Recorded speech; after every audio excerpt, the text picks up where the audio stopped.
যে নারী রান্না করার সময় তিনটি কাজ করবে ওই নারীর কপাল খুলে যাবে। আল্লাহ পাক রব্বুল আলামিন ওই নারীকে সম্পদশালী বানিয়ে দিবেন। আল্লাহ পাক রব্বুল আলামিন ওই নারীর ঘরে বরকত নাজিল করবেন। ওই নারীর ঘরে আল্লাহ পাক রব্বুল আলামিন রহমত নাজিল করবেন। অনেক মা বোনেরা এখন কিন্তু সংসারের ভিতরে সুখ চান, শান্তি চান, ঘরের ভিতরে রহমত চান, বরকত চান। বিশেষ করে যে সমস্ত নারীরা সংসারে বরকত চান তারা কিন্তু অবশ্যই এই তিনটি কাজ করবেন। দেখবেন আপনার ঘরের ভিতরে শান্তি আসবে এবং আপনার রান্না সুস্বাদু হবে এবং আপনার রান্না যারা খাবে তারাই আপনার প্রশংসা করবে। আমরা অনেকেই কিন্তু নিজের প্রশংসা শুনতে চাই এবং অনেকেই আমরা ঘরের ভিতরে বরকত চাই, রহমত চাই। এজন্য আমরা এই তিনটি কাজ করব। নাম্বার 1, 1 নাম্বার হচ্ছে আপনি যখনই রান্নাঘরে প্রবেশ করবেন তখন আপনি সালাম দিবেন। মনে রাখবেন রান্নাঘরে কিন্তু চুলা আছে। এই চুলা, গ্যাসের চুলা বলেন আর যেই চুলাই বলেন, এই চুলা থাকার কারণে যখন আপনি রাতের বেলা সেখানে থাকেন না, এখানে কিন্তু জিন জাতি থাকার সম্ভাবনা আছে।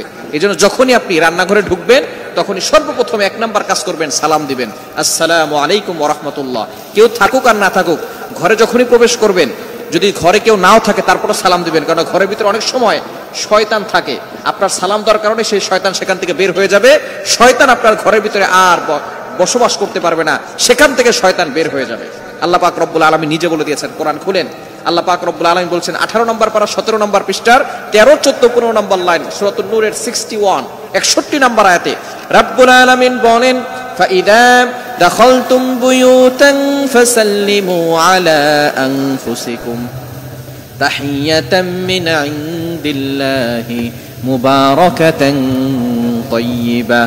যেই ঘরে ঢোকার সময় কোনো ব্যক্তি যদি সালাম দেয়, আল্লাহ পাক রব্বুল আলামিন ওই ঘরের ভিতরে বরকত নাজিল করেন। আল্লাহ পাক রব্বুল আলামিন পবিত্র রিজিক সেখানে দান করেন। এজন্য 1 নম্বরে নারীরা, মা বোনরা যারা রান্নাঘরে যাবেন সর্বপ্রথম সালাম দেওয়ার দরকার আছে না নাই? মা বোনদেরকে এটা শিখিয়ে দিবেন, আপনারা বাসায় গিয়ে মেসেজ পৌঁছে দিবেন। মা বোনরা যারা আছে 1 নম্বরে তারা রান্নাঘরে ঢোকার সময় সালাম দিবে। নাম্বার 2, দ্বিতীয় নাম্বার হচ্ছে প্রতিটি কাজের শুরুতে বিসমিল্লাহ পড়বে। বিসমিল্লাহ পড়লে ওই কাজের ভিতরে আল্লাহ পাক রব্বুল আলামিন নিজে বরকত দিয়ে দেন। বিসমিল্লাহ বলে কোনো রান্না করলে ওই রান্নার ভিতরে আল্লাহ তাআলা স্বাদ বাড়িয়ে দেন, ওই রান্নার ভিতরে আল্লাহ তাআলা রহমত দেন, ওই রান্নার ভিতরে আল্লাহ তাআলা বরকত দান করেন। কিন্তু বর্তমান আমাদের সমাজের ম্যাক্সিমাম নারীরা রান্না করার সময় ডিজে গান শুনে, রান্না করার সময় হিন্দি গান শুনে, ইংলিশ গান শুনে, তারা ড্যান্স করে আর রান্না বান্না করে, যার কারণে ঘরের ভিতরে কোনো বরকত থাকে না। খবরদার, গান শুনবেন আর রান্না বান্না করবেন আর চিন্তা করবেন ঘরের ভিতরে বরকত নাই কেন। আপনি যদি বরকত পেতে চান প্রত্যেকটা কাজের শুরুতে আপনি বিসমিল্লাহ পড়বেন। আপনি চাউল নিচ্ছেন, পড়েন বিসমিল্লাহির রহমানির রহিম। চাউল ধৌত করতেছেন, বলেন বিসমিল্লাহির রহমানির রহিম। মাছ কাটতেছেন, বলেন বিসমিল্লাহির রহমানির রহিম। আপনি গোশত ধৌত করতেছেন,